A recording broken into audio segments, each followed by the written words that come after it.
Une production Scénarimage.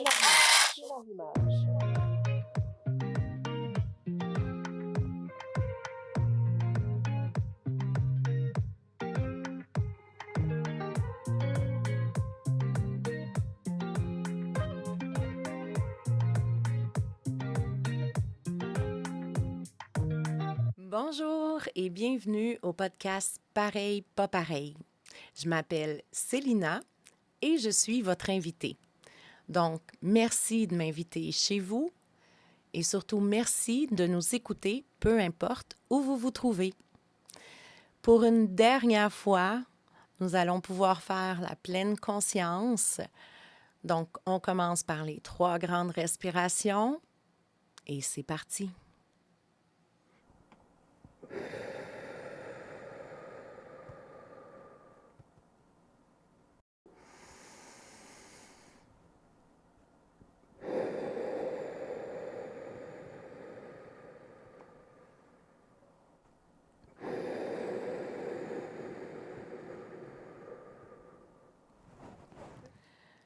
Alors, aujourd'hui, je me sens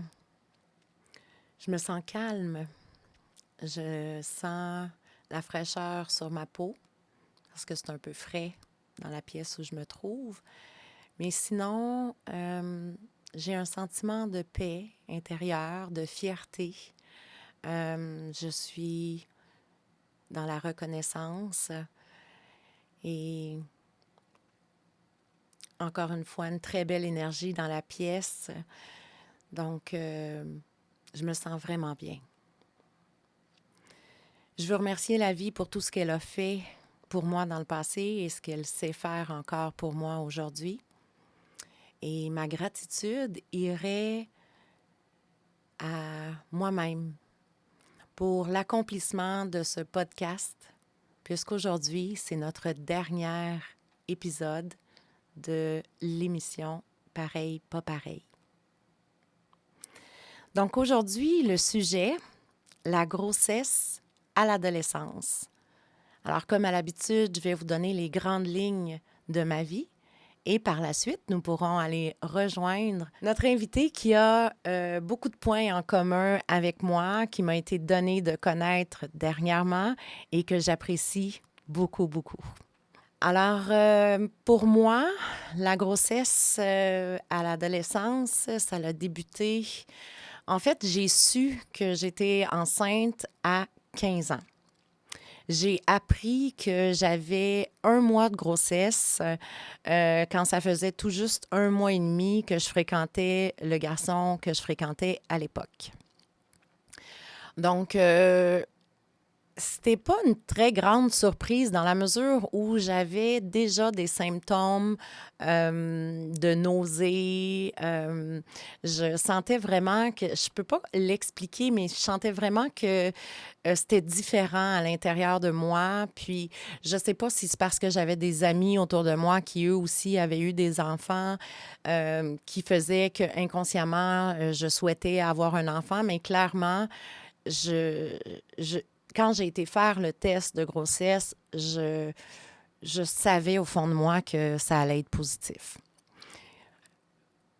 Je peux pas nier non plus que j'ai fait exprès de tomber enceinte, mais entre vous et moi, j'étais très jeune, j'avais beaucoup de relations sexuelles, tu sais.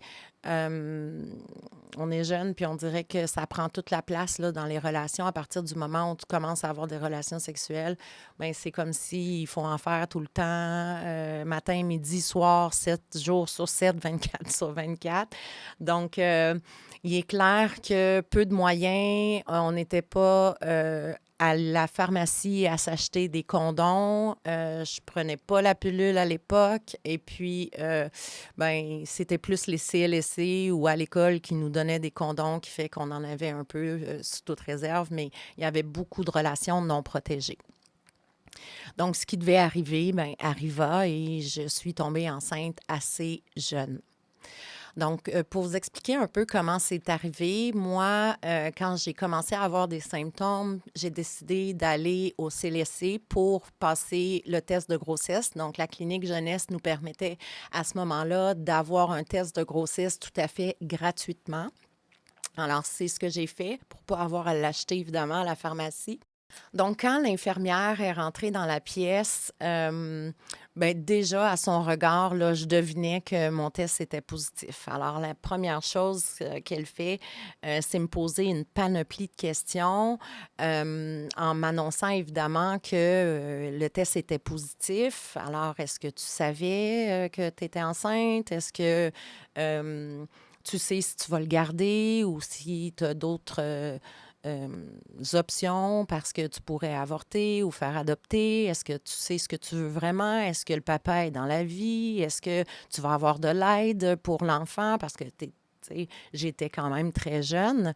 Euh, Clairement, je ne savais pas quoi répondre à toutes ces questions. La seule chose que je savais, c'est que j'étais heureuse de savoir que j'étais enceinte. Puis c'était clair dans ma tête que j'allais garder cet enfant-là.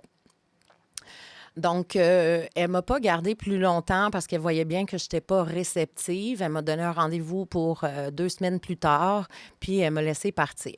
La première chose que j'ai fait, ben, c'était de vouloir l'annoncer au gars avec qui je sortais à ce moment-là.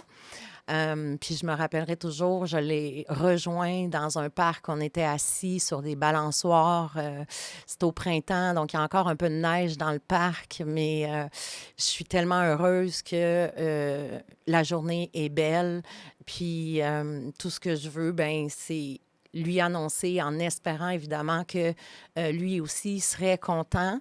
Mais je me fais pas d'attente, c'est-à-dire que je lui dis clairement avant de lui annoncer que si jamais c'est pas quelque chose qu'il veut puis qu'il n'est pas prêt parce qu'on est jeune, je comprendrais. Mais en commençant par ça, c'est clair qu'il a deviné tout de suite où je m'en allais. Donc, je lui annonce que je suis enceinte de lui. Puis la réaction, ça a été un sourire. Il était plutôt heureux. Je pense qu'il était heureux du fait que ça allait être sa progéniture, puis c'est comme une fierté pour lui de dire ah, c'est mon premier enfant, mais je pense pas qu'il mesurait, pas plus que moi d'ailleurs, toutes les responsabilités que ça allait impliquer. Donc, après lui avoir annoncé, puis que, à ma grande surprise, il soit content euh, du fait que je sois enceinte et qu'on allait avoir un enfant, ben il me fallait affronter ma famille, mes amis. Et là, je ne savais pas trop comment ça allait réagir. Pour mes amis, je dirais que ça s'est quand même bien passé. Oh, wow, c'est cool. Tu vas avoir un enfant, tu es toute jeune, mais est-ce que tu penses que tu vas. Est-ce que tu penses que ça va être facile? Tu penses que ça va être difficile? Dans le sens où il y avait des questionnements. Clairement, mes amis voyaient que j'étais jeune, étant aussi jeune que moi. Puis que ça pouvait être quelque chose qui serait pas évident à vivre, mais somme toute, j'ai eu plus de réactions positives comme félicitations, je suis contente pour toi, que des réactions négatives. Ma plus grande peur, évidemment, c'était ma famille, parce que ça a toujours été problématique, la famille, pour moi. Donc, je l'annonce à ma grand-maman en premier. Puis ma grand-mère, ben comment elle a réagi? C'était plus de me demander ce que moi j'en pensais, ce que je voulais, plutôt que de me dire ce qu'elle pensait, elle. Puis de me dire que je vais faire avec la décision que tu vas prendre. Donc, peu importe que tu décides de le garder ou pas de le garder, ben moi, je vais te supporter du mieux que je peux, puis je vais accepter ta décision. Fine, c'était pas plus compliqué que ça, puis j'avais réussi à le dire, donc j'étais contente de sa réaction, sans trop me poser de questions. Sinon, ma mère, elle avait à ce moment-là 36 ans. Là. C'est pas vrai qu'elle voulait être grand-mère à 36 ans. Fait que elle l'a moins bien pris. Mais somme toute, elle n'avait pas le choix de faire avec ma décision. Ça faisait déjà un petit moment que je vivais plus chez elle. Donc, pour ma part, elle n'avait pas de droit de regard sur ma décision d'avoir un enfant ou pas à 15 ans. Donc, mes symptômes de nausées sont restés quand même assez longtemps. Je vous dirais qu'ils se sont même amplifiés. Peu après avoir su la nouvelle, j'ai commencé à être malade assez fortement. C'est-à-dire que je vomissais beaucoup. Donc, jusque-là, ça va parce que les nausées de grossesse, de début de grossesse, c'est pas mal ça. Mais sinon, je vomissais tellement que j'arrivais pas non plus à manger. Dans le fond, tout ce que je mangeais ressortait, tout ce que je buvais ressortait. Le seul endroit où je me sentais bien, c'était dans la douche très chaude, en petite boule. Puis là, je me sentais bien. Demandez-moi pas pourquoi, je sais pas, mais c'était vraiment juste là que je me sentais bien.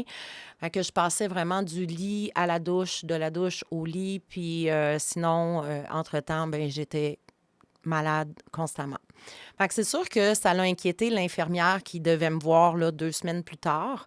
Là, on a dit, ben, on va aller à l'hôpital, on va voir qu'est-ce qui se passe parce que ça pourrait être aussi une problématique. Donc, on se rend à l'hôpital. Et à l'hôpital, suite à 2 semaines d'être malade, c'est sûr que je m'étais déshydratée. Donc, la première chose qu'ils font, c'est de me réhydrater. Donc, ils me branchent sur le soluté pour que je reprenne des forces, que je recommence à manger un peu. Ils ont fait une panoplie de tests. Il n'y avait rien à signaler. Donc, ils m'ont laissé retourner chez moi. L'affaire qu'il y a, c'est qu'en retournant chez moi, ça a pris 2, 3 jours, puis je retombe malade. Je recommence à vomir, je recommence à plus être capable de manger ou boire.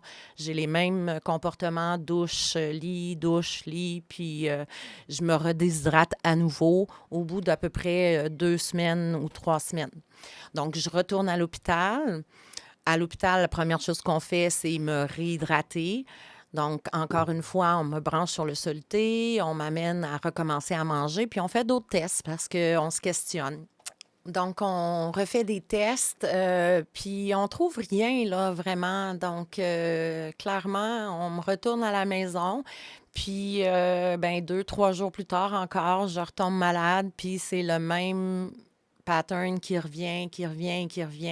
Rentre à l'hôpital, réhydrate, retourne à la maison, déshydrate, recommence. Puis ça a été comme ça pendant 4 mois. Moi, en fait, au lieu d'engraisser, comme on est supposé le faire quand on tombe enceinte, ben je maigrissais. Donc, c'est sûr qu'à un certain moment donné, là, on questionne à l'hôpital, ben peut-être que c'est pas une bonne idée que tu gardes l'enfant, peut-être que ça va nuire à la croissance de ton bébé, peut-être que ça va te nuire à toi. Fait que là, ce qu'on me suggère, en fait, c'est l'avortement. Clairement, je suis à peut-être 2 semaines de mon 4 mois de grossesse. C'est la dernière fois que je rentre à l'hôpital pour déshydratation. Et c'est là qu'on me dit que si je veux avorter, c'est toujours possible, mais c'est là qu'il faut que ça se passe parce que après 4 mois, ça sera plus possible. Imaginez-vous là, ma déception, ma tristesse, mon désespoir de dire hey, moi, je le veux, cet enfant-là. Puis là, on est en train de me dire que je pourrais peut-être pas l'avoir, que j'ai mon, mon désir qui va s'éteindre là comme ça parce que je suis constamment malade puis que je peux mettre en péril la vie de cet enfant-là. Puis c'est pas ce que je veux non plus. Sauf qu'on me dit soit que c'est l'enfant qui va en souffrir puis qui peut en mourir, mais on me dit également que l'enfant pourrait me siphonner toute l'énergie puis tout ce qu'il a de besoin, en fait, pour grandir, puis que c'est moi qui pourrais en souffrir au bout de l'accouchement, puis que je pourrais ne pas y passer aussi. Bon, là, ma grand-mère est désespérée, puis c'est clair qu'elle veut pas que je garde cet enfant-là. Ce qu'elle me dit, c'est que tu peux pas garder cet enfant-là au détriment de ta vie à toi, ça se fait pas. Puis là, je comprends que réellement, elle était pas pour me supporter dans ma décision. Dans le fin fond d'elle-même, ce qu'elle voulait, c'est que je garde pas cet enfant-là. Moi, je suis triste, je pleure de ce que je me souviens. J'étais vraiment pas en accord avec cette décision-là, mais je comprends que c'est dangereux et pour l'enfant et pour moi. Donc, je me dis peut-être finalement que je n'étais pas due pour avoir un enfant et je choisis d'entamer l'avortement. L'avortement à 3 mois et demi de grossesse, là, c'est vraiment une intervention. On va faire l'accouchement, mais prématurément. Dans le fond, ce qu'ils font, c'est qu'ils vont t'introduire des tiges à l'intérieur pour que ça agrandisse le col. Donc, ça va avoir l'effet de contraction. Puis, ils vont laisser ça pendant quelques heures. Puis, après, ils vont pouvoir faire l'intervention et aller chercher le bébé là, directement dans mon ventre. Donc, je mets les tiges. Puis, comme on doit garder ça quelques heures, on me retourne dans ma chambre. Je me rappelle que je suis dans mon lit et que je pleure ma vie. Je suis, comme je l'ai dit, pas en accord du tout avec la décision que je prends, mais clairement, avec l'influence de tous les gens autour de moi qui me disent que c'est mieux pour moi, ben, je me laisse convaincre, puis j'entame le processus.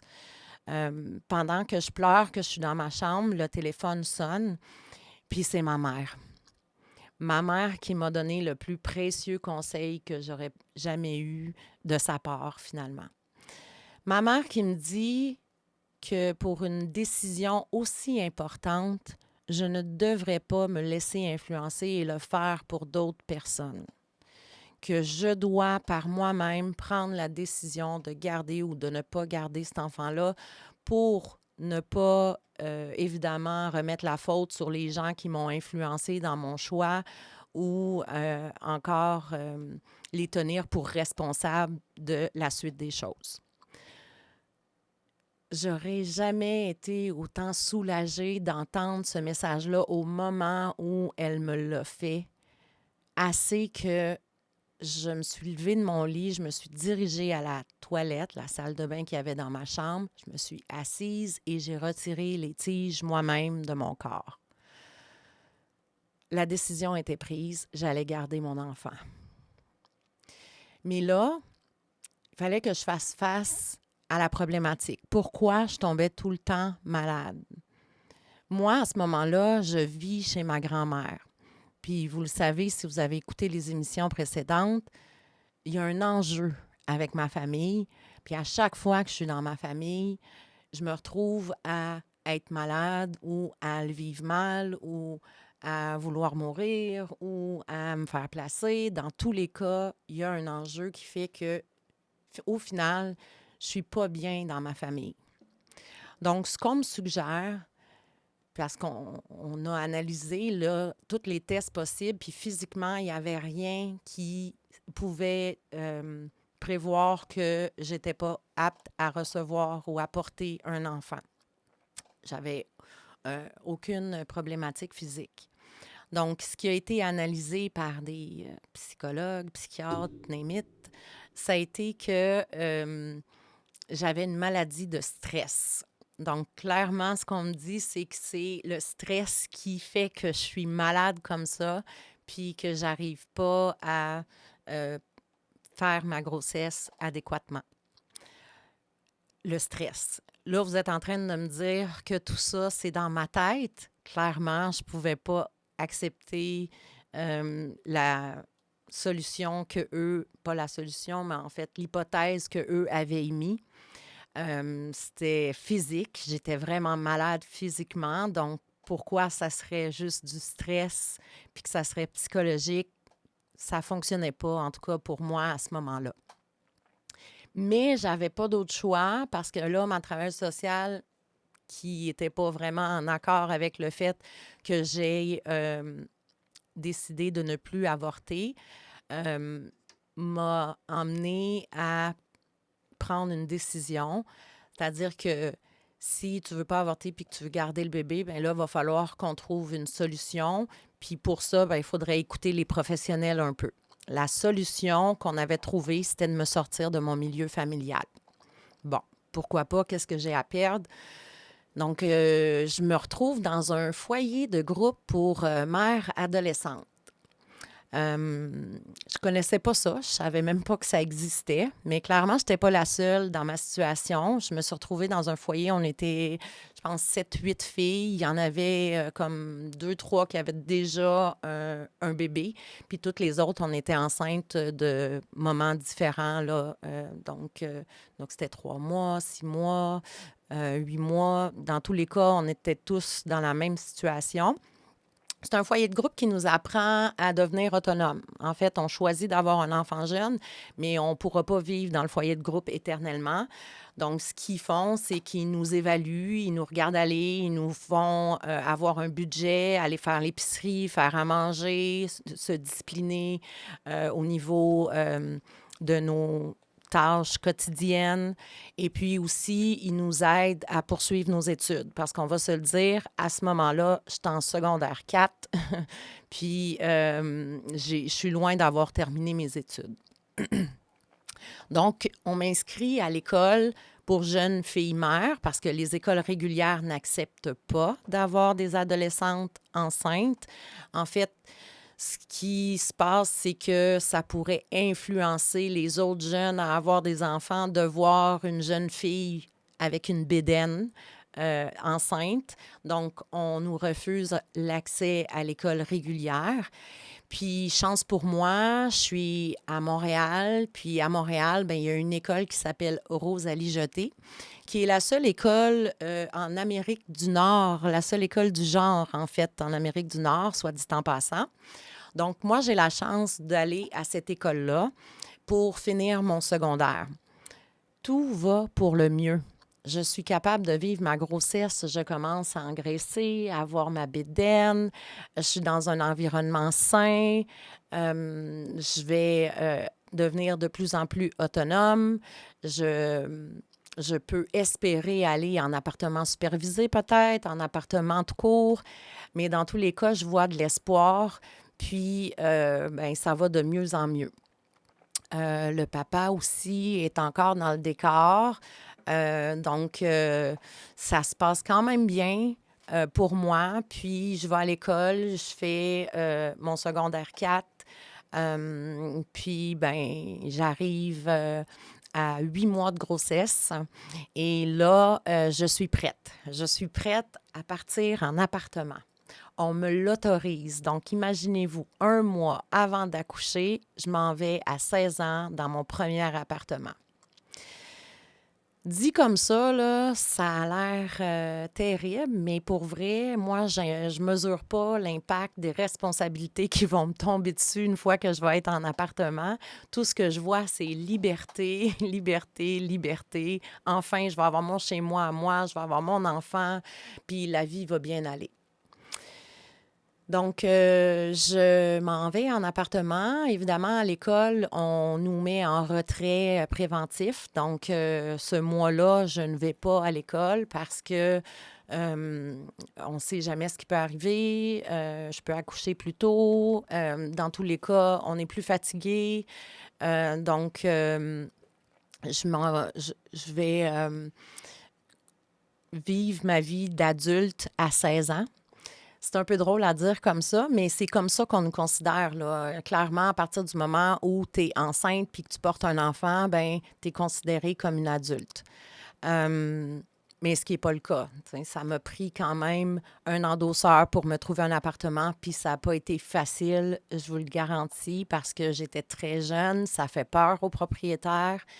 Mais somme toute, on a trouvé un appartement qui était très proche, en fait, à 1 rue de chez ma maman. Puis, bon, on trouvait judicieux que je ne sois pas trop loin, sans vivre nécessairement chez mes parents, bien que je ne sois pas trop loin pour si j'avais besoin d'aide éventuellement. Puis comme ma maman m'avait donné le meilleur conseil que je pouvais pas avoir à l'hôpital, bien, c'est clair que je me suis rapprochée d'elle par la suite. Puis j'étais contente là, d'être en appartement pas trop loin de chez elle. Fait que ça se passe bien. C'est sûr que en général, les amis que j'avais avant de tomber enceinte sont encore un peu dans ma vie, mais graduellement, ils s'éloignent. Puis, ben moi, je suis à la maison pendant qu'eux, ils sortent et je dois m'occuper de ma grossesse, éventuellement de mon enfant. Peut-être vous dire comment ça s'est passé pour l'accouchement. Moi, dans le fond, le 30 décembre, je me rends à l'hôpital parce que j'ai des contractions. Je ne le sais pas encore que c'est des contractions. Tout ce que je sais, c'est que j'ai mal au ventre, puis c'est souffrant, là. Ça fait vraiment mal. Donc, je me rends à l'hôpital inquiète. Et puis là, on me dit, ben non, il n'y a pas de problème. C'est juste des contractions, puis tu es dilatée à 2 centimètres. Il faut savoir que c'est à partir de 10 centimètres, en fait, qu'on va te préparer pour l'accouchement. Donc, à 2 centimètres, là, on me dit, il n'y a pas de problème. On est le 30 décembre, tu as le temps de passer, 31 décembre, faire le jour de l'an, fêter avec ta famille, puis ça va se passer probablement après le jour de l'an. D'ici une semaine ou 2, normalement, ça devrait arriver. Fait que je retourne chez moi, mais j'ai mal au ventre de plus en plus, puis ça l'arrête pas, là, ça fait juste s'amplifier. Je comprends que c'est des contractions. Ma mère commence à compter au combien de minutes les contractions arrivent. Je prends un bain. Là, il se fait tard. Donc, elle retourne chez elle pour aller se coucher. Le père est là, mais lui aussi, il dort. Moi, je suis toute seule à me morfondre avec mes douleurs. Puis, je sais que ça sera pas pour tout de suite. Donc, j'espère juste que ça passe, mais ça passe pas. Puis à 5h30 du matin, là, j'ai l'impression d'être assis sur la tête de mon enfant. Je capote, j'ai mal, je suis tannée, je suis fatiguée. Fait que j'appelle ma mère qui me dit d'appeler l'hôpital. J'appelle à l'hôpital qui me dit d'appeler un taxi. Je prends le taxi, puis je me rends à l'hôpital. Mais comme je vous dis, là, j'ai vraiment l'impression d'être assis sur la tête de mon enfant. Ça m'inquiète. Puis j'arrive à l'hôpital, puis c'est comme je le pensais. Finalement, j'étais vraiment assise sur la tête de mon enfant. On me met sur une civière pour juste évaluer à combien je suis dilatée et eux de réaliser que je suis dilatée à 10. Clairement, on voit la tête du bébé. C'est juste le temps, pas le temps de mettre aucun appareil pour mesurer là, le cœur ou quoi que ce soit, pas d'épidurale, on oublie ça. Tout de suite, on me prépare pour l'accouchement, puis ça l'a pris 4 poussées, 30 minutes, puis j'étais dans la chambre déjà avec mon bébé. Donc, ça a été assez rapide. J'ai été chanceuse dans la mesure où ça a été rapide et pas douloureux. J'ai pas souffert. Ben, en fait, j'ai souffert à la maison. Donc, à l'hôpital, là, c'était juste vraiment pour dire que j'étais arrivée pour accoucher. Puis ça s'est fait assez rapidement. Donc, je retourne à la maison, chez moi, dans mon appartement, avec mon petit bébé.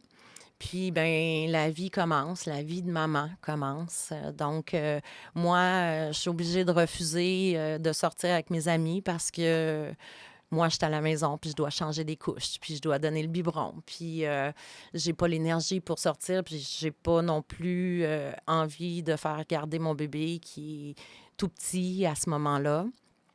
Euh, mais tout ça pour dire ben, que ça n'a pas été facile.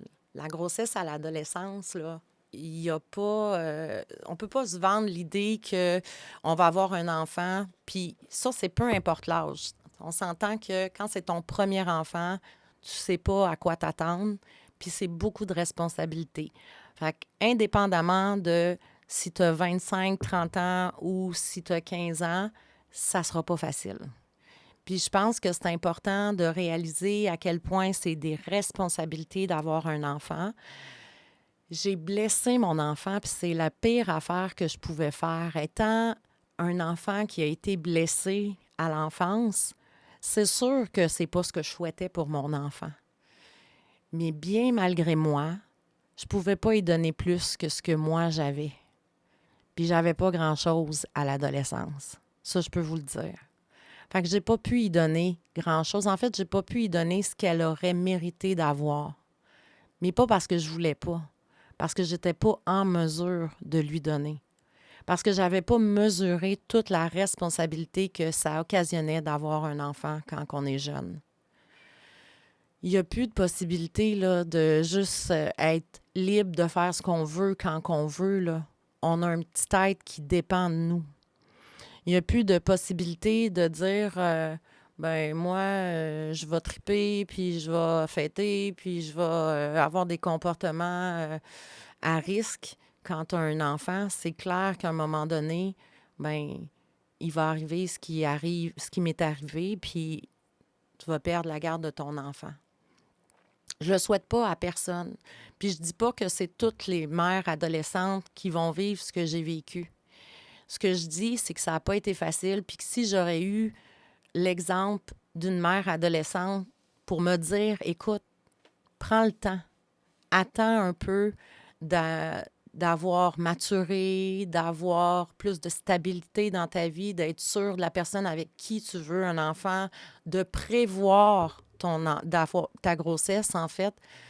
Bien, je pense que si j'aurais eu une personne qui aurait été là pour m'expliquer c'était quoi les enjeux, j'aurais peut-être réfléchi à 2 fois avant de impulsivement enlever les tiges pour garder un enfant quand j'étais même pas consciente de tout ce qui m'attendait. Puis en bout de ligne, j'ai eu un enfant pour combler un manque d'amour au détriment de l'amour que l'enfant avait de besoin. Est-ce que c'est réellement ça que je souhaitais puis que je voulais? Non, clairement pas. Mais est-ce que j'étais consciente de ça? Non, pas du tout.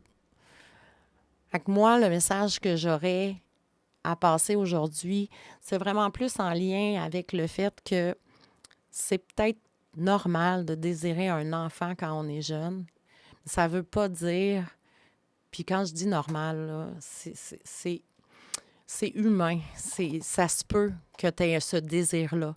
Mais mesure les impacts que ça peut avoir dans ta vie avant de passer en fait à l'acte et d'avoir une grossesse à l'adolescence. Parce que oui, il y a des ressources. Puis merci d'avoir mis l'école Rosalie Jeté sur ma vie. Merci d'avoir pu passer par le foyer de groupe parce que ça m'a grandement aidée. Mais sinon, ça reste que ça a été difficile. Puis j'ai blessé mon enfant, ce que je n'aurais jamais souhaité faire. Et par le fait même, j'en ai souffert des années et des années à me culpabiliser de ne pas avoir été la mère que j'aurais voulu être pour mon enfant, puis qu'elle aurait mérité d'avoir aussi, parce que l'enfant ne vient pas au monde pour souffrir, là.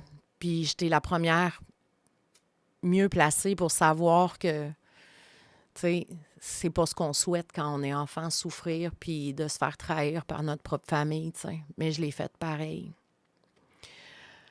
Donc, si tu as ce désir-là, bien, parle-en. Essaie de voir si tu peux pas discuter avec quelqu'un qui l'a déjà vécu. Puis, ben, comme je disais à mon enfant avant de prendre une décision, ben, je pense que tu peux y réfléchir assez longtemps. Tu sais, 1 an, qu'est-ce que c'est? Fait que pense-y pendant 1 an. Puis si dans 1 an, tu es à la même place, ben vas-y. Ça veut dire que tu es prête, puis que tu as bien réfléchi, puis que tu sais à quoi t'attendre. Sinon, fais pas ça sur un coup de tête. L'enjeu est plus grand que juste le désir d'avoir un enfant à l'adolescence.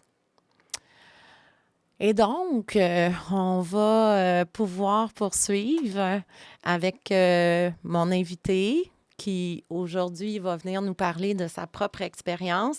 On a beaucoup de similitudes, mon invité et moi. On a eu un enfant à la même âge, mais on a aussi beaucoup de différences, puis c'est un peu pour ça que je l'ai invité. Je voulais que vous voyez que c'est pas nécessairement mon portrait qui est le portrait pour tous, mais qu'il y a d'autres portraits. Mais en bout de ligne, je pense qu'on a pas mal la même conclusion. Donc, bienvenue, Ali. et merci d'avoir accepté si généreusement de venir nous parler. Bonjour, merci beaucoup à toi de m'accueillir, mais surtout à tout le monde qui m'écoute aujourd'hui. J'avais une petite appréhension à discuter de tout mon vécu par rapport à ça. Je peux pas le cacher, mais je pense que je prends la bonne décision aujourd'hui de vous en parler parce que je pense que ça fait du bien d'en parler puis d'arrêter de refouler les sentiments un peu enfouis en moi qui m'ont blessée durant de nombreuses années. Donc, je pense que je prends la bonne décision aujourd'hui de faire partie du mouvement, puis d'enlever les tabous, surtout. Je trouve que ça arrive plus souvent qu'on le pense. Puis, si je peux apporter mon aide envers une, une jeune fille un peu en détresse, ça va faire un grand pas pour moi, puis pour vous aussi. Donc, je suis en paix et en sérénité de faire ça avec vous. Merci beaucoup. Ça va m'aider à moi aussi, surtout. Je suis vraiment contente que tu sois là, tu es courageuse, puis j'apprécie vraiment ton courage de venir nous parler. Je sais que, comme tu l'as dit, c'est pas évident tout le temps de se confier à plusieurs personnes comme ça, mais dis-toi que c'est fait dans l'amour, puis que moi, en tout cas, je suis très reconnaissante de t'avoir avec moi aujourd'hui. Merci, c'est très gentil. Donc, on pourrait commencer peut-être par nous donner ton portrait, nous parler un peu de ton histoire, pas trop, juste peut-être me dire à quel âge tu es tombée enceinte. Est-ce que c'était planifié? Est-ce que tu es toujours en relation avec le père, puis ta famille, tes amis, comment ils ont réagi? Un petit portrait, là, pour commencer. Bien, moi, je pense que je vais commencer avec mon portrait familial, surtout. Je viens quand même d'une famille assez banale, on peut dire ordinaire, dans la moyenne. Donc, j'avais un père, une mère avec... on était 3 filles, donc moi, j'étais le bébé de la famille. J'avais 2 sœurs plus grandes que moi. On vivait dans une maison à campagne. Mes parents étaient entrepreneurs. Puis, je viens d'une famille très correcte, si je peux dire ce mot-là. Donc, c'est très... je pense que ça peut arriver à n'importe quelle fille de n'importe quel portrait, hein. Donc, c'est pas parce que tu viens d'un milieu plus défavorisé ou moins que ça ne peut pas t'arriver. Ça, c'est pas vrai. Donc, j'ai hâte de vous parler un petit peu plus en profondeur de tout ça. Ça peut arriver à n'importe qui. Par contre, moi, à l'âge de 11 ans, j'ai perdu mon père d'un accident de la route. Puis je crois que c'est à partir de ce moment-là que tout a découlé et déboulé, en fait, si je pourrais dire le bon mot. Donc, moi, je suis tombée enceinte à la même âge que Célina. Je venais tout juste d'avoir 15 ans, en novembre. Puis c'est en janvier que j'ai découvert ma grossesse. Je suis toujours en contact avec le papa aujourd'hui, un très bon père, très présent. Je pouvais pas espérer mieux pour une jeune grossesse. Donc, il est très présent. Puis, en ce moment, il y a la garde là, de mes 3 enfants. Aujourd'hui, du haut de mes 23 ans. Donc, Wow! Donc, ouais, ouais, ton premier enfant à 15 ans, tu es tombée ouais, enceinte. ouais. Aujourd'hui, tu as 23 ans, puis tu as 3 J'ai enfants. 3 enfants et du même père à ce point. Wow! Ouais, je suis vraiment chanceuse. Donc, si je peux commencer, suite au décès de mon père, j'avais 11 ans. Jusque-là, ça a été très difficile. La famille, on a tous été bouleversés. Puis, donc, après, quand j'ai rentré au secondaire, secondaire 1, environ à 13 ans, j'ai été dans une école privée juste pour filles. Puis, ça a été vraiment difficile, tout ça, mais je gardais le cap parce que j'avais un bon entourage. Puis j'avais des amis très sains. À l'école privée, ça peut arriver à tout le monde, mais c'était un milieu que les filles, il n'y avait pas de consommation. Puis des filles qui voulaient avoir une belle vie, une belle future vie. Donc, ça allait bien à ce moment-là. Mais j'avais beaucoup, beaucoup, beaucoup de blessures intérieures pas guéries. Clairement, je pense que je me cachais à l'intérieur, puis je vivais pas assez ces émotions-là comme il faut. J'ai pas voulu voir de psychologue, puis je me renfermais beaucoup sur moi, puis je cachais mes émotions. Donc, c'est pour ça qu'après le secondaire 1 au collège privé pour filles, les filles, pour moi, étaient trop sages.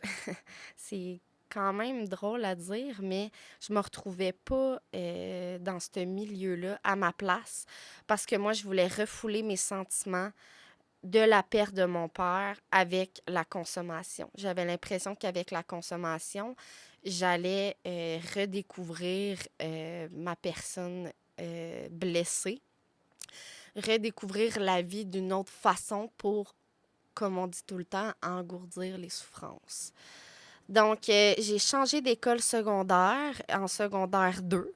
J'ai quitté, puis je suis partie à l'école publique. Ma mère pensait bien faire les choses parce qu'elle me voyait malheureuse, puis moi, je lui disais pas clairement pourquoi je l'étais puis pourquoi je voulais faire ça, mais elle, voulant bien faire, elle a fait le transfert pour moi à l'école publique. Puis là, tout a découlé à partir de là. J'ai commencé à 14 ans à consommer beaucoup de drogue, mais ma drogue de choix en premier, ça a été le cannabis. Puis, je skippais toujours les cours pour aller fumer du cannabis. Puis, drôlement, moi, l'école avertissait pas ma mère parce que moi, j'avais donné un faux numéro de téléphone à l'école publique pour pas que ma mère soit au courant là, que je skippais les cours. Donc, à ce moment-là, eux contactaient ma mère, mais ils n'avaient jamais réponse. Donc, un peu normal, mais moi, ça faisait mon affaire, puis je pouvais aller consommer, puis skipper les cours, puis engourdir mes émotions, tu sais. Puis avoir le trip de jeune fille, de faire le party, puis tout ça. Mais ça a quand même été étrange qu'ils n'ont pas fait de signalement à la DPJ. Je sais pas pourquoi. Parce que normalement, quand tu es en bas de 16 ans puis tu vas pas à l'école, il y a directement un signalement à la DPJ. L'école l'ont pas fait.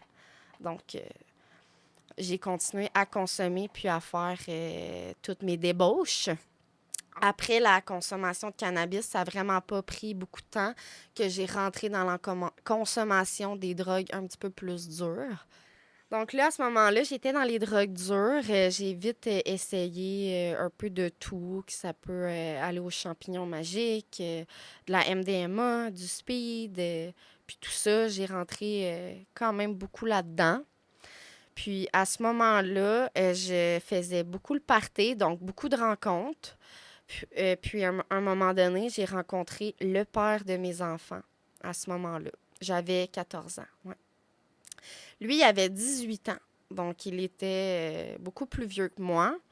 Mais moi, je le prenais un peu comme une opportunité de rechercher dans une relation un peu comme avec mon père que j'avais perdu. Donc, je le recherchais au travers de ça, de revoir l'amour que j'avais perdu. Donc, lui, par contre, c'était un garçon, dit, ordinaire, là. Il n'y avait pas de problème de consommation. Puis moi, je lui cachais tout ça, là. Donc, lui, il n'a pas vu les choses aller. Mais c'est un garçon qui était en sport-études. Il allait à l'école, il était présent, il faisait du hockey. Tu sais, c'était une très belle personne. Fait que pour moi, c'était une belle opportunité de peut-être pouvoir justement sortir de ça puis qu'il puisse m'apporter quelque chose que j'avais pas, tu sais. Mais finalement, on a sorti ensemble. On était presque l'été. Puis ça a terminé que je l'ai finalement embarqué dans ma propre consommation. Donc, malheureusement, on était vers cette optique-là ensemble. Donc, on a consommé, j'allais plus à l'école vraiment, mais là, on était, comme je vous dis, on était proche l'été. Mais là, près de l'été, on a vu que mes notes étaient catastrophiques, donc doublées, je pouvais pas passer à côté de ça. Donc, ce qu'on a voulu faire, j'étais en secondaire 2, je suis passée, parce qu'il y avait 2 volets à mon école publique, un pour 1-2, puis l'autre volet 2, 3, 3, 4, 5. Fait qu'à ce moment-là, on a décidé de me rentrer en FMS. Donc, FMS, Prédep Concomitance. Fait que j'ai été à cette école-là. Puis, à ce moment-là, j'ai réessayé de faire le même schéma en secondaire 2. Donc, de consommer, puis de skipper l'école, puis tout ça. Puis, ça n'a pas duré très longtemps que le deuxième volet, eux, ont fait un signalement à la DPJ. Donc, ils sont rentrés dans ma vie à ce moment-là. Donc, secondaire 3, mais j'étais en FMS. Puis, c'est environ au mois d'octobre, là, novembre, là, qu'ils ont rentré dans ma vie. Puis, ils ont vu à ce moment-là que j'avais toutes les problématiques que je cachais beaucoup. Donc, à partir de là, j'allais plus à l'école, j'étais plus présente, puis tout ça, parce que j'avais pas le choix, j'étais très encadrée, puis ça allait bien comme ça, mais reste que je trouvais toujours le moyen de consommer quand même sans skipper l'école. Donc, à un moment donné, j'avais fait une substance plus dure, on peut dire MDMA. Ça, on était au mois de janvier. Puis à ce moment-là, j'ai commencé à vraiment pas bien filer. J'ai tout vomi ce que j'avais dans le corps. Je filais vraiment pas bien. Puis c'était vraiment étrange parce que à chaque fois que je consommais ces substances-là,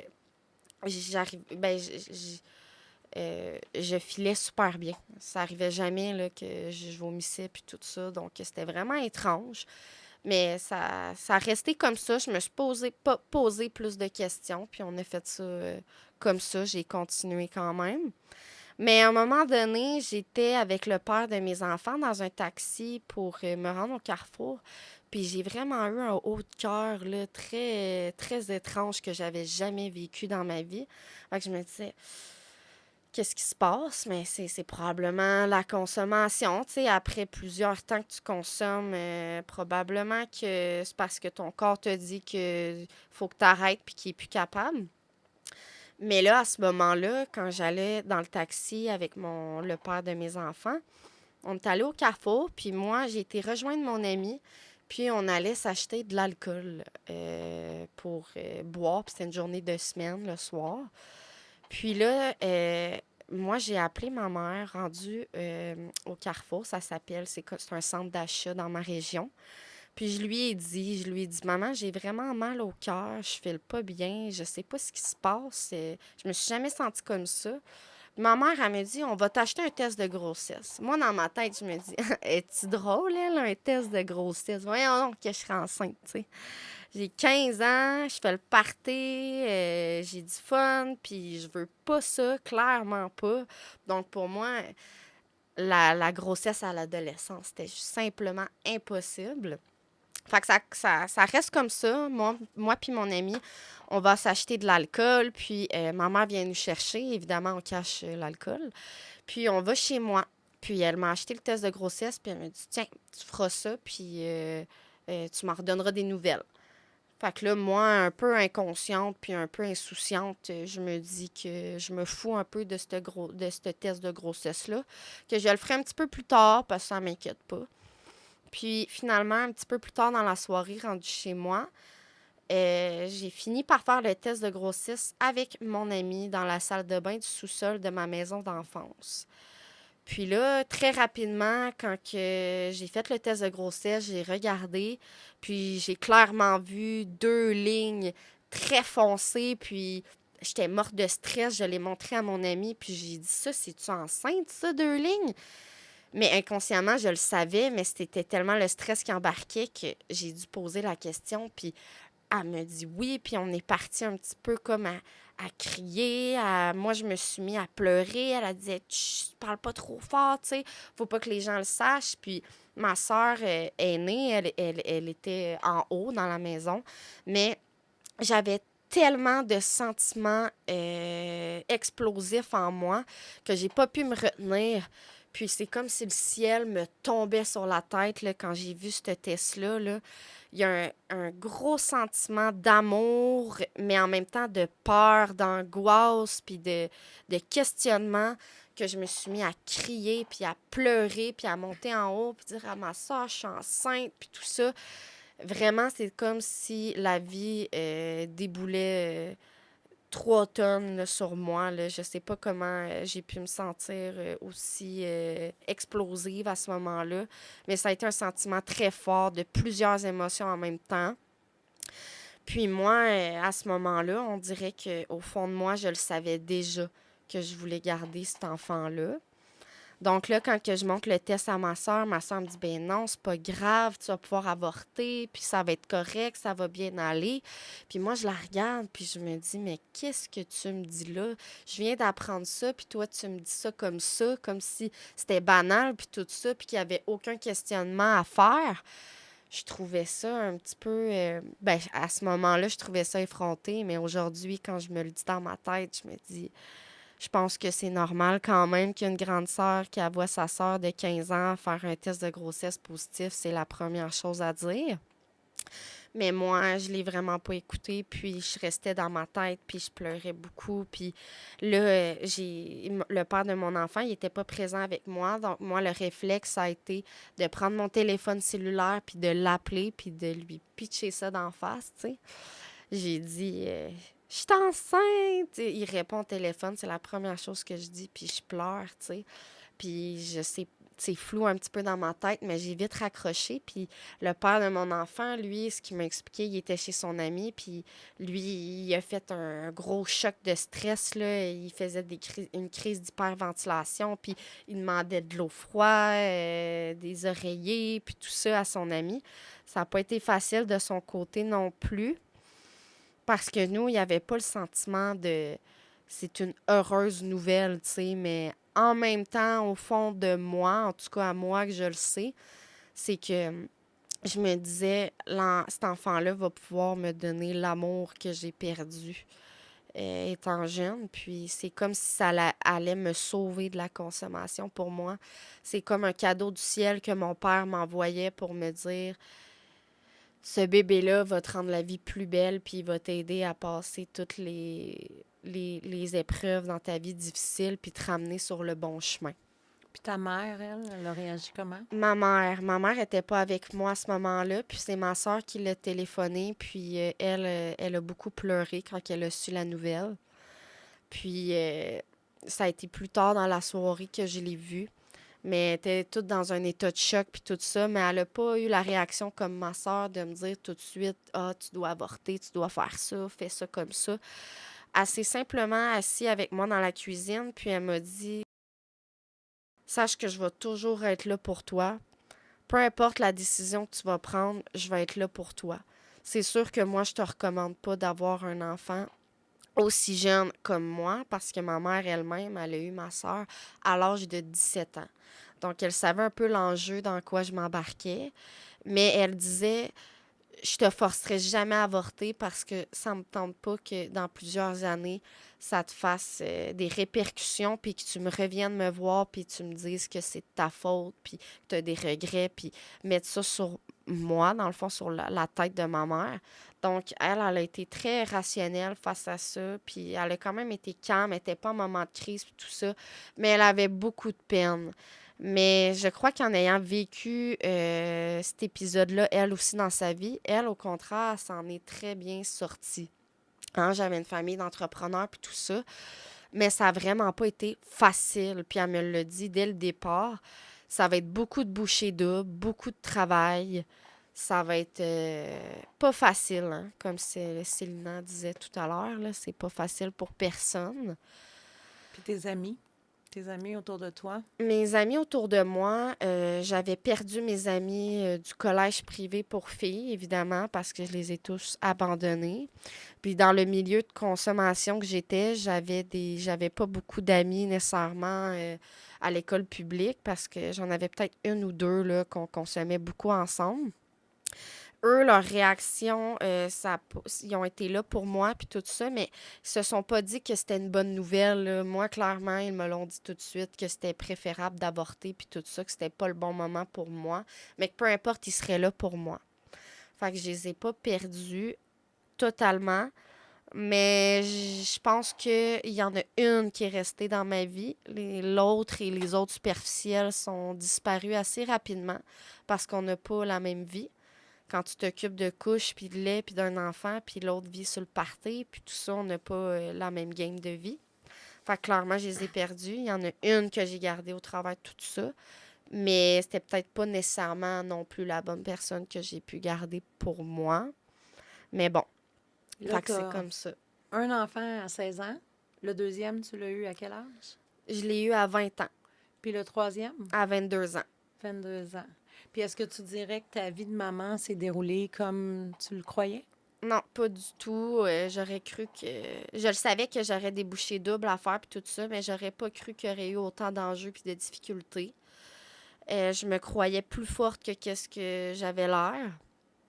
Puis je pense que, honnêtement, un enfant qui a un enfant, c'est pas rose, puis c'est pas facile, puis je crois pas que personne étant adolescente peut être vraiment prête à avoir un enfant. Peu importe ce que tu peux te dire dans ta tête, je pense pas que personne à l'adolescence peut avoir vraiment l'étoffe de pouvoir tout abandonner sa vie d'adolescence sans avoir aucune expérience de vie, pouvoir élever un enfant. Je l'ai vraiment cru moi-même, puis je me suis menti à moi-même. Donc, aujourd'hui, je peux dire que j'étais vraiment pas prête, mais c'est ce que je me faisais croire. Puis est-ce que le papa, lui, c'est le même papa pour les 3 enfants, puis il est encore dans la vie des enfants? Oui, Ou... oui, c'est le même papa des 3 enfants. J'ai été de 14 ans à 23 ans avec lui. Donc, on a fait un long chemin ensemble. Mais par contre, on a vécu beaucoup d'embûches puis beaucoup de violences conjugales ensemble. Puis, on a toffé ça assez longtemps, ce qui n'aurait pas lieu d'être. Mais pour moi, j'avais l'image de la famille parfaite que je voulais montrer puis me mentir à moi-même que c'est important de rester avec le même papa. Le père de tes enfants, c'est une promesse pour la vie. Mes parents, c'était dans leurs valeurs. Ils ont resté ensemble toute leur vie jusqu'à ce que mon père décède. Puis pour moi, c'était ancré en moi. Les valeurs familiales étaient très importantes. Au détriment de tout ce que ça pouvait m'apporter de négatif. Pour moi, j'ai voulu continuer, même si c'était pas la bonne optique là, dans tout ça. Fait que t'es pas mère monoparentale, vous êtes 2 parents. Ouais. Vous choisissez d'avoir, après celui de 16 ans qui est venu, comme c'était pas planifié, mais vous en avez eu 2 autres après. Donc, ils ont été planifiés, les 2 autres après? Les 2 autres, ils ont été planifiés. Donc, tu as une belle vie de famille, vous planifiez des enfants, ça Ouais. évolue dans le temps. Est-ce que tu peux quand même dire que ça a été facile d'avoir des enfants aussi jeunes?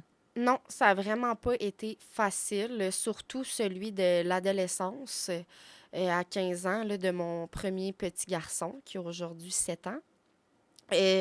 Celui-là a été beaucoup plus difficile parce que moi, je vivais chez ma mère, évidemment, à 15 ans, mais on a décidé de partir en appartement ensemble. Lui étant plus vieux, il avait 19 ans au moment de ma grossesse. Ça faisait 1 an qu'on était ensemble là, quand j'ai appris ma grossesse. Donc, c'était évident qu'on partait en appartement puis faire notre propre chemin de vie autonome. Donc, on a pris un appartement. Moi, drôlement, il y avait une école dans ma région pour les jeunes filles enceintes. Il y avait même une halte garderie. Donc, moi, j'ai quitté l'école secondaire publique, évidemment. Puis, j'ai été à l'école pour jeunes femmes enceintes. C'était jusqu'à 25 ans. C'était quoi le nom de l'école? La Villa Marie-Claire, en Estrie. Mais c'était très petit, très peu connu. On n'était vraiment pas beaucoup dans les classes. C'était pas un gros programme. C'était vraiment très petit comme école. Donc, peut-être pour ça qu'on entendait moins parler puis tout ça. Puis, même qu'aujourd'hui, il y avait tellement pas assez d'inscriptions que malheureusement, ils ont dû fermer leurs portes. Donc, elles n'existent plus. Et puis, il y avait aussi même un hébergement là, de tests de capacité parentale là, au 2e étage de l'école. Puis, en faute de budget, ça va fermer ça aussi, malheureusement. Donc, moi, j'allais là. Puis, juste pour rectifier la situation, quand que le père a appris tout ça, ben lui, il me dit que peu importe ma décision, il allait être là pour moi. Fait que lui aussi, il venait d'une bonne famille, hein, puis il était en sport-études à l'école, puis, tu sais, il y avait des belles valeurs familiales. Fait que pour lui, c'était clair que peu importe ma décision, il allait être là, puis il allait pas abandonner son enfant, là. Donc, j'ai été vraiment chanceuse à ce moment-là. Mais quand on a déménagé en appartement, mais si je peux reculer un petit peu avant pour dire comment ma grossesse s'est déroulée. Dans l'ensemble, quand toutes les décisions ont été prises puis tout ça, ma décision a été prise dès le départ, hein. Il n'y avait pas de questionnement, mais ma mère, pour bien faire les choses, elle m'a apporté à une clinique, là, on peut dire, comme SOS grossesse, on peut dire. Puis, ils prennent une échographie, puis ensuite, tu vas parler à un travailleur social qui va te donner les pour et les contre, puis qui va discuter de la situation. Mais là, moi, clairement, en allant à une échographie pour voir mon bébé, impossible qu'en voyant ça, après, j'aurais pris la décision de le retirer. C'était clair, net et précis que c'était pas dans mes valeurs à ce moment-là pour moi. Donc, quand je l'ai vu, j'avais une montée d'amour énorme. Là, ça a été incroyable, là, comment que je l'aimais déjà si fort. Mais j'ai fait la discussion avec la travailleuse sociale avec le père de mes enfants. Puis, c'est drôle, mais moi, je voyais plus de pour puis de contre à ce moment-là. Hein. Il allait me sauver de la consommation, puis de toutes les embûches que je vivais, de ma douleur avec mon père, puis tout ça. Mais j'étais vraiment dans un pink cloud, là. C'est clair. Aujourd'hui, je me le dis. Mais en tout cas, tout se découle, tout s'ensuit. Les gens commencent à absorber la nouvelle, que c'est comme ça que ça se passe. Puis les gens sont là pour moi. Je suis quand même bien entourée. J'ai changé d'école, de milieu. Je vois plus mes amis de consommation. Fait que, comme je voulais, ça allait mieux. Mais j'ai vécu quand même une grossesse au début difficile avec beaucoup de nausées puis de vomissements. Ça a été assez intense, mais tu sais, pas assez pour devoir m'hospitaliser puis tout ça. Donc, j'ai pris des pilules que le médecin m'a prescrit contre les nausées. Donc, ça allait quand même bien à partir de là, mais je dormais beaucoup. Mais juste pour clarifier tout ça, là, aussitôt que j'ai appris que j'étais enceinte, j'ai arrêté toute consommation. J'avais même peur de prendre un café ou de prendre des sushis puis tout ça. J'ai été très, très bonne à ce niveau-là. J'ai tout arrêté, puis tout s'en suivait comme je voulais, dans le fond. Puis, puisque j'étais émancipée par le gouvernement en étant une adolescente enceinte, je n'étais plus tenue à aller à l'école. Donc, ça n'a pas pris de temps que la DPJ a débarqué de ma vie. Parce que dans leur mandat, c'était que j'avais une non-fréquentation scolaire. Puis, je n'étais plus obligée d'y aller. Donc, ils ont vite sorti de ma vie. Donc, c'est ça. Je vais à l'école des mamans enceintes. Je vis ma grossesse avec beaucoup de nausées puis de fatigue. Mais ça a été le premier trimestre. Après ça, le 2 et 3e trimestre, ça a super bien été. Moi, au contraire, j'ai pris beaucoup de poids. Je voulais tellement bien faire, puis j'avais une nutritionniste qui venait à la maison. J'avais le programme Holo qui me donnait des sachets d'œufs, puis de jus d'orange, puis tout ça. Puis ma nutritionniste, elle me disait, t'es en pleine croissance, t'es adolescente, fait que tu dois manger le double de ce que tu dois donner à toi et ton bébé. Fait que qu'est-ce que j'ai fait? J'ai beaucoup mangé, puis j'ai beaucoup pris de poids, peut-être trop en fait, finalement. Mais en tout cas, si ça a pu être bénéfique pour mon bébé, puis pour moi, il n'y avait rien d'autre d'important à ce moment-là. Par contre, ma sœur, qui était au milieu, elle qui m'avait proposé d'avorter tout de suite en disant la nouvelle, elle était vraiment pas contente, là. Elle vivait aussi chez ma mère, puis elle était au cégep université, puis tu sais, dans mon début de grossesse, parce que ça a pris quand même jusqu'à 6-7 mois avant que j'aille en appartement avec le père de mes enfants. Ben moi, quand elle voyait mon ventre grossir, elle me regardait avec des goûts, puis elle me faisait montrer à quel point qu'elle trouvait ça dégoûtant, si on peut dire. Puis elle me le disait, puis tout ça. Puis j'avais beaucoup de rancune envers elle, puis elle était très fâchée. On n'a vraiment pas été dans une bonne relation ensemble parce qu'elle acceptait vraiment pas la situation. Mais un jour, ma mère lui a dit, tu sais, tu peux pas lui en vouloir à mort pour toujours pour ça. C'est pas toi qui vis la grossesse, c'est pas toi qui vas devoir vivre cette vie-là. Toi, tout ce que tu peux faire, c'est d'avoir donné ton opinion. Si elle l'a pas suivi, tu peux juste être là pour elle puis l'entraider.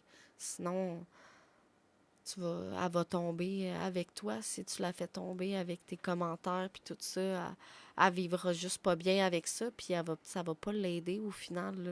Fait que t'as pas le choix de l'aider dans n'importe quelle situation qu'elle a choisie, tu sais. Fait que moi, j'avais une autre grande sœur, plus aînée, là. J'en ai une 6 ans de plus vieille, puis une de 9 ans de plus vieille. Elle, de 9 ans de plus vieille, était beaucoup là pour moi, beaucoup plus dans la compréhension. On se ressemble beaucoup plus. Donc, ça a été beaucoup plus facile avec elle. Elle m'a beaucoup aidée. Elle avait déjà des enfants, fait qu'elle m'a donné des poussettes, des sièges d'auto, des bassinettes. Elle a vraiment été là pour moi, vraiment beaucoup.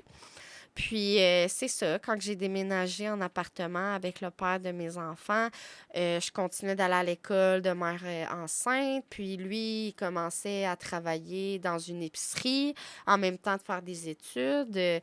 Donc, ça allait quand même bien à ce moment-là. T'as-tu là. fini ton secondaire? J'ai pu le finir après la grossesse. Je suis retournée à l'école, là, sur les bancs d'école de jeune mère enceinte, mais aussi avec ton bébé. Puis il y avait une halte garderie qui pouvait le prendre à 3 mois. Fait que moi, j'en ai profité amplement. Là, dès qu'il y avait 3 mois, je commençais à tourner en rond un peu comme toi quand tu le disais. Fait que j'étais vraiment contente de pouvoir ressortir puis de voir des gens parce que plus que tu t'enfermes avec un bébé toute seule à l'adolescence, tu perds tous tes amis, tu peux tomber très rapidement dans, on peut même dire la dépression puis l'angoissement puis tout ça. Fait que ça m'a fait un grand bien. Mais c'est ça. Fait que là, quand que j'ai été à l'appartement, j'étais en fin de grossesse, puis ça n'a pas pris longtemps après que j'ai accouché. J'ai accouché à 36 semaines de grossesse, donc un petit peu prématuré, mais ça a été un très bel accouchement, puis ça s'est super bien passé. Ma soeur, ma soeur aînée, puis ma mère sont venues à l'accouchement en plus du père du bébé. Fait que ça s'est super bien passé. J'étais vraiment bien entourée. Puis, ils ont même tout filmé, la scène, puis tout ça. Puis, quand que le bébé est sorti, j'ai senti un gros sentiment d'amour, puis je pleurais. Puis, le père de mon enfant, lui, était plus dans le stress, puis il n'y avait aucune émotion dans son visage. Fait que, mais je peux comprendre, hein, c'est un jeune homme de 19 ans, fait que c'est pas facile, je pense, pour n'importe quel garçon jeune de vivre tout ça. Mais ça reste qu'on était très fiers puis très contents d'avoir mis cet enfant-là au monde, là. J'ai eu un très bel accouchement, là. J'ai rien à dire là-dessus. Si c'était à refaire, est-ce que tu aurais quand même encore un enfant aussi jeune? Non, non, après réflexion, j'aurais jamais pris la décision de le garder. Malheureusement, puis c'est pas parce que je l'aime pas, c'est l'amour de ma vie, mon fils. Mais faire naître un enfant au monde pour qu'il ait une enfance dont il aura à guérir plus tard, je trouve ça un peu irresponsable. Pour combler mes propres besoins à moi de manque, j'ai trouvé ça égoïste de ma part plus tard parce que oui, tu peux t'en sortir, tu peux avoir une grossesse à l'adolescence, puis ça aille bien, mais on va pas se le cacher, la plupart du temps, c'est pas très positif, là. C'est difficile, puis autant pour la jeune mère que l'enfant. Donc moi, je recommencerai pas à ce niveau-là. J'aurais pris une décision différente pour le bien de mon enfant et pour moi. Ouais. Parce que je comprends, dans le fond, que c'est le premier enfant qui a fait que après, tu en as eu un deuxième, après, tu en as eu un troisième parce que tu voulais avoir une famille, puis là, tu voulais avoir une famille jeune. Oui, je voulais tout recréer ce que j'avais perdu avec mon père. Donc, moi, je voulais aussi tout coller, mes enfants. Parce que pour moi, mes sœurs étaient beaucoup plus vieilles que moi, puis eux, ils jouaient beaucoup ensemble, puis moi, non, j'étais un petit peu plus délaissée. Fait que moi, je voulais pas recréer ça, puis je voulais tellement être dans l'amour, que tout le monde s'aime, que tout le monde s'entraide, puis tout ça, que Pour moi, c'était clair que je voulais ma famille tout de suite, tout rapprocher, puis finir les couches au plus vite, finir les nuits blanches, puis tout ça, je me disais, ça serait un bon coup à donner, puis après, je pourrais en profiter longtemps avec mes enfants, puis tout ça, là. Fait que pour moi, c'était clair que je voulais ma famille tout d'un coup. Puis peut-être en terminant, je te demanderais si tu pourrais donner un conseil à des jeunes. Ah, je suis trop loin, excuse-moi. OK, je m'excuse. Peut-être en terminant, te demander si tu pourrais donner un conseil à des jeunes qui souhaitent avoir un enfant à l'adolescence. Qu'est-ce que tu leur dirais? Moi, je leur dirais de prendre conscience avant tout de tout ce que ça peut t'emmener puis t'apporter. De ne pas penser juste à toi à ce moment-là, de te dire que tu vas recevoir beaucoup d'amour, tu vas recevoir beaucoup de bonheur. Tu dois penser avant tout à l'enfant. Qu'est-ce qu'il va vivre, lui, au travers de tout ça? Est-ce que c'est vraiment une bonne idée, en ayant peu d'expérience de vie, puis en étant un enfant, toi-même, d'élever un enfant? Pensez-y bien. C'est pas facile. Tu vas devoir faire des bouchées doubles. Puis ça veut pas dire que ça va se passer comme tu penses que ça va se passer. Parce qu'un enfant, ça vient avec, comme Célina l'a dit, avec beaucoup de responsabilités, beaucoup d'épreuves, parce que tu ne pourras plus faire comme dans ta jeunesse. Puis tôt ou tard, cette jeunesse-là, tu vas vouloir la rattraper, puis elle va te manger de l'intérieur.